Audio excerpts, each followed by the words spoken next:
Assalamualaikum warahmatullahi wabarakatuh. Kembali lagi di channel Playlist Horror. Masih bersama saya Mas biasa. Kali ini saya akan melanjutkan cerita yang kemarin dengan judul Dia Yang Tak Sempat Kumiliki. Cerita ini ditulis oleh Kak Arsita Malika.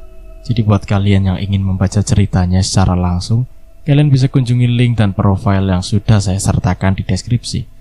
Tanpa berlama-lama, langsung saja kita ke ceritanya. Selama Raffi menjadi seseorang yang memiliki indera keenam, nenek moyang itulah yang selalu menjaga Raffi kapanpun dan dimanapun. Jadi dia tidak bisa mati dalam keadaan pengaruh gaib seperti santet, teluh, guna-guna, sihir, dan lainnya. Tak hanya dia, semua keturunan sang nenek ia lindungi termasuk almarhum ayah Raffi sendiri. Dan rata-rata keturunannya yang meninggal pasti dalam keadaan yang husnul khotimah. Salah satunya ayah Raffi yang mati saat ia sedang melaksanakan sholat fardu di masjid. Namun, keturunannya kali ini malah melenceng dari ajaran Islam untuk taat beribadah dan tidak melakukan dosa besar seperti yang dilakukan Raffi saat ini. Yang entah ritual apa yang ia lakukan, atau selama ini ritual itu hanyalah bohong dan asih baik-baik saja. Entahlah, semua masih sekedar dugaan semata. Selamat pagi sayang, selamat ulang tahun ya. Ibu akan selalu mendoakan yang terbaik untuk anak kesayangan ibu ini, ucap Zira sambil tersenyum lebar kepada Ibram yang baru saja terbangun. Iya, jawab Ibram singkat. Kamu masih marah sama ibu? Ibu minta maaf ya. Mohon Zira dengan ekspresi memalas. Enggak, ketus Ibram. Udah deh bu, Ibram mau mandi, nanti telat masuk sekolah. Ibram langsung beranjak dari kasur dan berjalan keluar meninggalkan Zira dan Osel. Kata Raffi, setelah Ibram berusia 10 tahun, ia akan jadi seseorang yang pendiam. Tapi kok ini tidak, batin Zira. Kemudian Zira pun juga keluar dari kamar dan menuju ke dapur. Dari arah belakang, Osel berjalan mengekori ibunya. Anak yang spesial itu segera memegang ujung lengan baju sang ibu sambil menatapnya polos. Zira hanya memberikan lirikan malas kepada Osel. Selama ini anak itu kurang diperhatikan oleh kedua orang tuanya, karena bagi mereka Osel hanyalah anak yang tidak berguna dan merepotkan. Apalagi Zira, ia selalu meluapkan emosinya kepada si sulung jika ia sakit hati dengan perlakuan Raffi kepadanya. Di meja makan terlihat sudah ada Raffi di sana tengah menyantap sarapannya yang sudah Zira siapkan. Osel pun ikut duduk di samping ayahnya. Ia menatap Raffi lamat-lamat seakan meminta roti bagian dia. Sama halnya dengan Zira, Raffi juga meliriknya dengan malas. Zira, buatkan roti selai buat dia cepat. Aku tak suka melihat wajahnya. Dia terus menatapku seperti itu, membuat orang tidak nafsu saja. Titah Raffi dengan ekspresi wajah yang emosi. Zira mengangguk patuh. Ia segera meraih 2 lembar roti dan memberinya selai kacang. Kemudian ia berikan pada Osel. Setelah mendapatkan jatahnya, anak itu tampak begitu senang. Ia sampai cekikikan berulang kali. Zira memutar bola matanya dengan malas ketika melihat reaksi Osel itu. Beberapa menit kemudian, Ibram pun keluar dari kamar mandi. Ia langsung saja menuju kamarnya tanpa menyapa sesiapapun di dapur. Sayang, Ibram kok tidak seperti yang kamu bilang, seru Zira sedikit berbisik. Maksudnya? Kau bilang dia akan jadi anak yang pendiam, tapi kok dia malah berbeda. Sekarang ia malah jadi pribadi yang jutek, dan wajahnya tak ceria dulu. Kalian gak berantem? Enggak sih, hanya masalah kecil. Aku juga sudah minta maaf. Anak kecil, walaupun masalahnya sekecil debu, dia akan berajuk terus-menerus. Ya udah, coba nanti kamu yang ajak bicara. Mana tahu dia tidak marah denganmu. Beberapa menit kemudian Ibram datang menghampiri mereka bertiga di dapur. Ia tampak sudah rapi dengan seragam sekolahnya. Ia kemudian duduk di sebelah kakaknya, Osel yang lugu itu, mengulurkan roti bekas gigitannya kepada sang adik. Ibram menolaknya, lantaran roti itu sudah basah bercampur dengan liur Osel. Ibu tadi menggosipiku ya. Mau sekecil apapun bisikan ibu, aku tetap bisa mendengarnya. Mana rotiku? Sambung Ibram. Zira dan Raffi tergemap Mereka saling bersih tatap mendengar ucapan Ibram barusan. Mereka berdua merasa kagum sekaligus terheran-heran dengan kemampuan Ibram saat ini. Ia pun segera membuatkan Ibram roti seperti yang ia pinta tadi. Aku tidak mau selai kacang, aku maunya selai coklat, hendak Ibram. Ibram, makan ini dulu saja ya. Nanti ibu belikan selai coklatnya. Kalau nggak ada ya sudah, nggak usah pakai selai. Ibram, kau ini kenapa sampai marah-marah begitu dengan ibumu? Tegur Raffi. Bukannya takut mendapatkan teguran itu, Ibram malah memberikan tatapan elang kepada Raffi. Entah apa yang terjadi dengan anak itu. Ia seakan kerasukan hantu di pagi hari ini. Emosi Raffi memuncak. Ia segera berdiri dan berjalan mendekati Ibram. Sira yang tahu apa yang akan terjadi segera berlari dan berdiri di tengah antara Raffi dan Ibram. Sira mencoba menenangkan sang suami agar tak melakukan kekerasan kepada anaknya sendiri. Kemudian ia menuntun Raffi untuk duduk di kursinya kembali. Tetapi tatapan Raffi yang tajam itu masih tak lepas dari Ibram. Hanya beberapa gigit roti saja. Ibram sudah enek. Ia meletakkan sisa rotinya itu di atas piring dengan sedikit kasar. Lalu ia turun dari kursi dan pergi masuk ke kamarnya. Sira sudah mencoba untuk menghentikan langkahnya, tapi Ibram malah pura-pura tak mendengarkannya. Raffi yang sedari tadi memendam emosinya memukul meja dengan keras, membuat Sira dan Ozel tersentak kaget. Sira segera mendekati Raffi kembali dan mengelus kedua pundak Raffi. Ia mencoba untuk meredam amarahnya.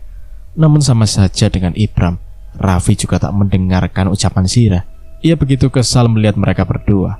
Kalau satu Raffi saja ia kewalahan menghadapi sifatnya, apalagi sekarang sudah ada dua Raffi yang seperti itu, membuat Sira semakin mumet dan gusar. Kita tidak usah memberikannya kue ataupun hadiah. Tidak usah, Ibram juga tidak mau, teriak Ibram.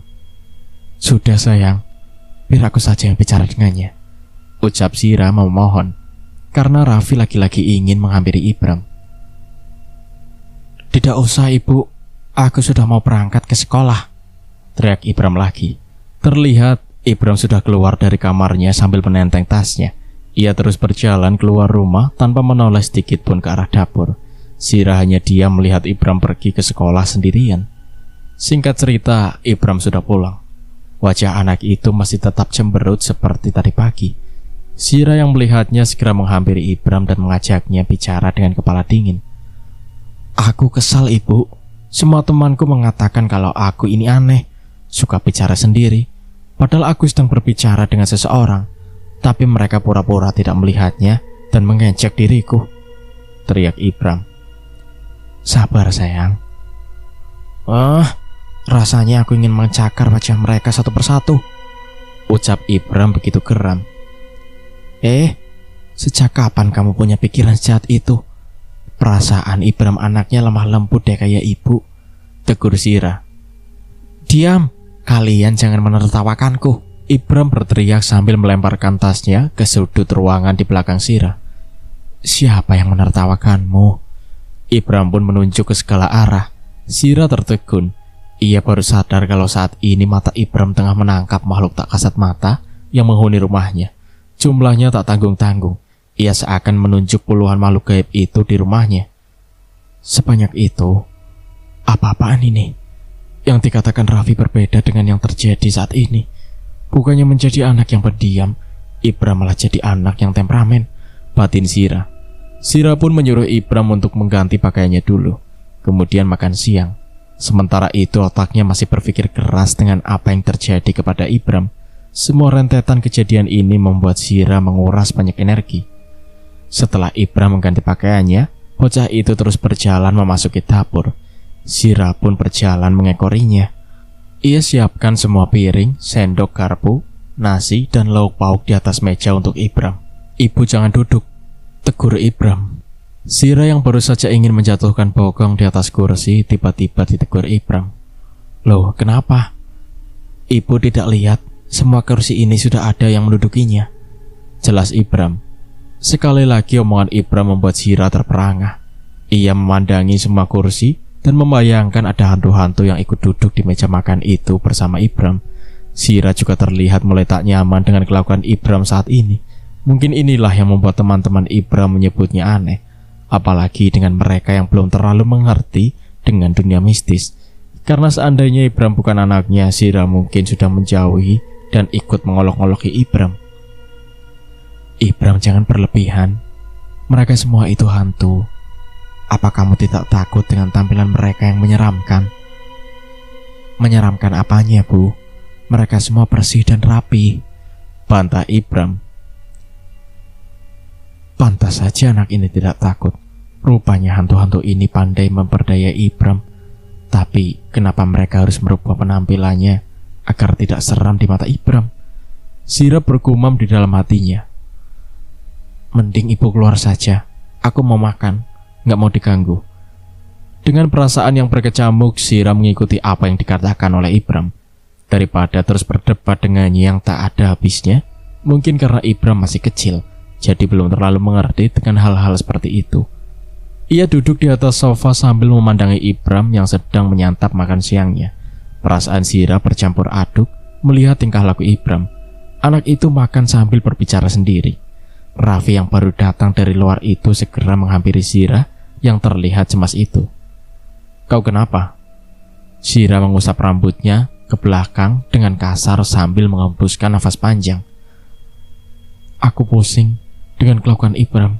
Semua makhluk gaib yang ia lihat, ia anggap manusia. Apakah dulu kamu juga seperti itu? Melihat semua hantu dengan penampilan yang bersih dan rapi? Tanya Zira. Tidak, semua yang kulihat sama dengan wujud aslinya. Dulu aku butuh waktu untuk beradaptasi dengan indera keenamku. Hal itulah yang membuatku sering mengurung diri, jawab Raffi. Habis itu, kenapa Ibram berbeda? Bahkan dia punya niat jahat untuk mencelakakan orang-orang yang menghina tingkah lakunya yang aneh, ucap Zira gusar. Aku juga bingung mengenai itu. Sejauh ini, hanya Ibram yang seperti itu di antara semua keturunan nenek moyangku, saut Raffi. Dan coba kau lihat di dapur, mereka yang duduk-duduk di atas kursi bersama Ibram itu. Apakah penampilan mereka bersih dan rapi? Lanjut Zira. Raffi pun menoleh ke arah dapur dan mengamati semua hantu yang ada di dalam sana. Tidak, mereka semua bahkan lebih menyeramkan. Ada yang tak berkepala, tak punya lengan dan mata, rahang sobek, organ tubuhnya keluar dan lainnya, jawab Raffi dengan santai. Terus, apakah di rumah ini banyak hantu? Soalnya Ibram juga melihat banyak hantu di sini yang katanya menertawakannya.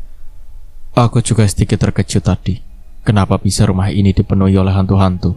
Padahal sebelumnya rumah ini hanya ada beberapa saja, tidak sampai puluhan. Mungkin karena aura Ibram yang menarik mereka masuk ke sini. Karena aku juga dulu seperti itu. Tapi mereka tak bertahan lama. Karena ayahku selalu melantunkan ayat-ayat Al-Quran di rumah. Mereka jadi pergi satu persatu. Tapi kau tenang saja, aku juga pandai mengusir mereka dengan cara yang lebih cepat, sambungnya. Raffi dan Zira tersentak mendengar kegaduhan. Di dalam dapur.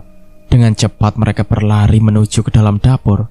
Di sana, Ibram tampak menodongkan sebuah garpu ke arah kanan, berhadapan dengan kamar mandi. Ibram, ada apa? Ucap Zira yang terlihat begitu cemas. Raffi hanya diam. Ia tahu jika saat ini Ibram sedang menodongkan garpu itu kepada sesosok hantu yang penampilannya menyeramkan.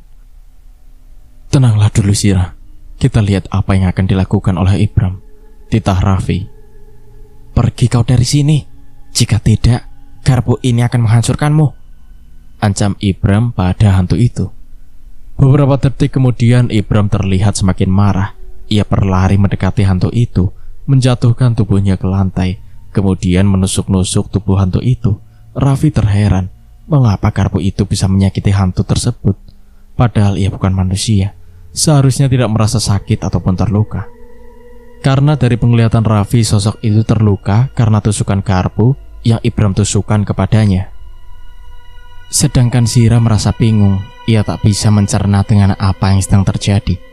Tak lama kemudian Raffi tampak tertegun. Ia terlihat sudah mengerti dengan huru-hara tersebut. Ibram, sudah, berhentilah, pinta Raffi. Namun bocah itu seperti kerasukan iblis. Ia terus saja melakukan penusukan itu tanpa memperdulikan perintah Raffi, hingga Raffi harus menarik tubuh Ibram agar ia berhenti melakukan itu. Ibram terus memberontak berusaha melepaskan diri dari tangan ayahnya. Seakan-akan ia masih tak puas menusuk makhluk itu. Sira menatap lantai di mana Ibram tadi menusuki makhluk gaib di sana. Matanya membulat melihat ada bekas darah di sana. Bekas darah itu membentuk titik-titik seperti ujung garpu yang Ibram pegang. Sira mendekat ke arah itu. Ia ingin memastikan apakah itu benar darah. "Ayah, lepasin. Ibram tidak suka ada hantu di rumah Ibram. Mereka harus tersiksa," pekik Ibram. Benar, yang Raffi pikirkan tadi benar sekali. Pantas saja hantu-hantu yang dilihat Ibram merubah dirinya menjadi tidak seram di mata Ibram, karena mereka sepertinya tahu apa yang akan terjadi jika sampai Ibram melihat wujud asli mereka. Tetapi sesosok yang ditusuk Ibram tadi begitu berani menunjukkan wujud aslinya. Tapi ada satu hal yang belum Raffi mengerti. Bagaimana bisa garpu yang dipegang Ibram bisa melukai hantu, padahal garpu itu bisa saja menembus tubuhnya tanpa lecet sedikit pun. Raffi hanya bisa menyimpulkan jika Ibram ini anak yang ajaib. Ini bagus, dia pasti sangat suka, batin Raffi sambil tersenyum miring. Entah apa yang membuatnya tersenyum seperti itu. Mungkinkah ia ingin memanfaatkan kemampuan Ibram? "Ayah, kenapa menahanku? Dia jadi pergi kan? Apa ayah suka jika ada hantu di rumah ini?" bentak Ibram. "Tidak, yang kau lakukan tadi sudah cukup. Dia pasti sudah jerah dan tak akan masuk ke rumah lagi." "Aku harap seperti itu. Sudahlah, aku sudah kenyang. Aku mau ke kamar dulu." Ibram pun berlangsung pergi meninggalkan ayah dan ibunya di dapur. Sebenarnya apa yang sudah terjadi? Kenapa ada darah di sana? Cecar Sira. Raffi pun menjelaskan semua yang ia sudah ketahui mengenai kejadian tadi pada Sira. Sira menutup mulutnya karena tercengang mendengar penjelasan itu. Ia menarik kursi di sebelahnya dan duduk di sana. Ia menopang kepalanya dengan kedua tangannya di atas meja. Ia merasa begitu pusing. "Kau lebih baik beristirahat, Sira. Nanti kalau kau sakit, aku yang repot mengurusimu dan dua anak itu," saran Raffi. Sira mengiyakannya. Ia segera bangkit dari duduknya dan berjalan menuju kamar. Raffi mengamati jalan Sira yang terlihat sempoyongan. Pada akhirnya tubuh Sira lunglai, dan dengan sigap Raffi menangkap dan menahan tubuh Sira agar tidak jatuh. Dengan pelan Raffi menepuk-nepuk pipi Sira agar ia sadar. Karena tak kunjung membuka mata, Raffi pun mengangkat tubuh Sira untuk dibawa ke kamar. Belum berjalan selangkah pun Raffi dikejutkan oleh kedatangan Bia di tengah jalan keluar dari dapur. Ingin rasanya saat itu Raffi menjatuhkan tubuh Sira ke lantai karena tidak enak kepada Bia. Tapi ia tak tega juga jika harus melakukan itu dengan meninggalkan Sira di dapur. Cukup lama mereka saling bertatapan, dan akhirnya Raffi memutuskan untuk terus membawa Sira ke kamar. Ia berjalan menunduk menembus tubuh Bia. Ia tak berani melihat wajah Bia yang terlihat sedih itu. Bia memutar kepalanya 180 derajat. Ia menilik punggung Raffi yang berjalan meninggalkannya sambil membopong istrinya masuk ke kamar mereka berdua. Setelah berada di kamar, Raffi segera menaruh tubuh Sira di atas kasur. Dengan buru-buru ia keluar untuk menemui Bia dan meminta maaf kepadanya. Bia menangis terisak-isak di atas kursi. Hantu itu tampak begitu sedih melihat perhatian Raffi kepada Sira istrinya. Raffi yang melihat itu begitu merasa bersalah telah membuat hati sang kekasih sakit. "Aku meminta maaf. Aku tidak bermaksud begitu," ujar Raffi dengan ekspresi memelas. Namun Bia tidak menghanyuti permohonan Raffi. Ia terus saja menangis, merasa begitu patah hati. Raffi pun semakin tak tega. Ia segera meraih tubuh Bia dan menaruhnya di dalam dekapannya. "Tenanglah sayang, ini hanya kemanusiaan. Aku tak punya perasaan sedikit pun kepadanya. Sekali lagi, aku minta maaf." Bia mendongak pada Raffi. Ia memandang lamat-lamat kedua manik mata itu. Raffi tersenyum manis melihat Bia sudah tak merintikkan air mata. Ia langsung melayangkan satu ciuman di kening Bia. Ia memeluk erat tubuh sang pujaan hati, merasakan kehangatan yang tersalur dari tubuh Bia.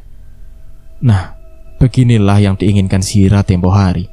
Tapi yang ada, Sira malah mendapatkan ketidakpedulian. Salah Sira sendiri menerima seorang pria yang belum bahkan sepertinya takkan bisa melupakan masa lalu yang tak sempat ia miliki itu. Cukup lama Sira tak sadarkan diri dari pingsannya. Mungkin ada sekitar 3 atau 4 jam. Ia baru tersadarkan ketika mendengar panggilan dari seseorang yang begitu dekat. Ia coba membuka matanya pelan-pelan. Pandangannya buram, masih belum jelas. Ketika pandangannya sudah jelas, ia berteriak ketakutan melihat sosok hantu yang menyeramkan di depan wajahnya. Raut wajah hantu itu tampak begitu marah. Ia segera menutup mulut Sira agar tak mengundang kedatangan orang ke dalam kamarnya. Mata Sira terus terbelalak. Ia menggerak-gerakkan tubuhnya agar bisa menjauh dari hantu itu, tapi tidak bisa. Sekuat apapun ia berusaha menjauh, ia tetap tidak bisa, kecuali hantu itu berhenti menindih tubuhnya. Tak berselang lama ada yang memutar handle pintu. Sira dan hantu itu menoleh bersamaan ke arah pintu. Hati Sira sedikit lega karena ada yang akan menolongnya. Saat pintu sudah terbuka, rupanya yang ada di sana adalah Osel. Rasa tega tadi itu seketika hancur lebur. Anak istimewa itu segera berjalan mendekati ibunya. Hantu itu terus menatap Osel. Entah apa yang membuatnya terdiam membisu ketika melihat Osel. Hantu itu perlahan menjauh dari Sira. Pada saat Osel sudah berada di atas kasur, tatapan mata Osel mendelik tajam kepada hantu itu. Di luar dugaan, hantu itu terlihat begitu takut dengan keberadaan Osel. Dengan begitu ia segera pergi. Sira lega. Ia segera memeluk tubuh si sulungnya dengan erat. Walaupun saat ini ia masih bingung dengan yang ia lihat barusan. Ia tak tahu selama ini anaknya itu bisa melihat juga seperti ayah dan adiknya. Padahal kata Raffi, anak yang tak normal seperti Osel tidak akan mendapatkan warisan indera keenam. Bu, ucap Osel sambil memandang khawatir ibunya. Hanya kata bu dan ya yang ia tahu. Sira terharu. Ia merasa begitu banyak salah dengan Osel. Seharusnya anak seperti dia itu mendapatkan kasih sayang dan perhatian yang lebih dari yang lain. Tapi malah sebaliknya. Bahkan ia jadi tempat pelampiasan amarah Sira ketika mendapatkan perlakuan buruk dari Raffi. Ia melirik jam yang menempel di dinding. Pantas saja ia mengalami kejadian mengerikan seperti itu tadi. Rupanya jam sudah menunjukkan pukul 17 lewat. Cepat-cepat Sira keluar dari kamar hendak memasak untuk makan malam nanti. Kondisi rumah terlihat lenggang. Ia tak mendengar suara suaminya dan anak bungsunya. Entah kemana mereka berdua. Osel, kemana adikmu? Apa dia sedang tidur? Tanya Sira. Walaupun sebenarnya Sira bakalan tidak mengerti dengan ucapan Osel, tapi mau tak mau ia bertanya. Barangkali ada keajaiban ia bisa membuat Sira paham. Anak itu menunjuk ke arah luar rumah. Sepertinya posisi Ibram ada di sana. Sira urung dulu masuk ke dalam dapur. Ia memutar langkahnya mengarah keluar rumah. Osel pun berjalan mengikuti sang ibu di belakang seperti anak ayam pada induknya. Dan benar saja, anak itu sedang berada di luar maghrib-maghriban begini. Sira laki-laki terkejut. Lama-lama ia bisa terkena serangan jantung. Pasalnya Raffi sedang berbicara pada wanita yang menutupi kepalanya dengan kain putih. Bukan anak kembar 3 itu, melainkan kali ini seseorang wanita dewasa. Sira sulit mengenali wajahnya, sebab kain putih yang berada di atas kepala mereka itu hampir menutupi seluruh wajahnya. Sira mencoba mengingat-ingat wanita itu. Seingatnya ia tak asing dengan wajahnya. Iya, itu adalah dia. Ibram, jangan dekat-dekat dengannya, teriak Sira. Sira hendak berlari mendekati Ibram, namun Osel menahannya. Osel, kenapa menahan ibu? Adikmu dalam bahaya, titah Sira. Tetapi ketika ia kembali menoleh ke arah Ibram, wanita itu seketika hilang. Saat itu pun Osel juga melepaskan genggamannya. Ibram berjalan mendekati Sira dan Osel di depan pintu. Ekspresi wajahnya terlihat biasa saja, tak ada ekspresi marah seperti biasanya. Ibu kenapa? Tanya Ibram. Kau bicara apa dengan dia? Apa yang ia katakan kepadamu? Apa dia menyakitimu? Cecar Sira. Pelan-pelan ibu, dia sama sekali tidak jahat. Dia hanya sekedar bertanya tentang diriku. Siapa orang tuaku, berapa usiaku dan lainnya. Tapi dia lebih banyak diam sambil menatapku. Aku bisa mendengar isi hatinya. Dia bilang, ternyata aku dulu sejahat itu. Itu yang dia katakan, tutur Ibram. Apa maksudnya dia berkata seperti itu? Entahlah, aku juga tidak paham.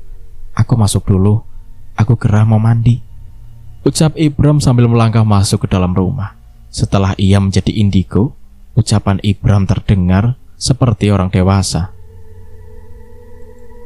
Cerita pun bersambung. Nantikan kelanjutan ceritanya di part berikutnya.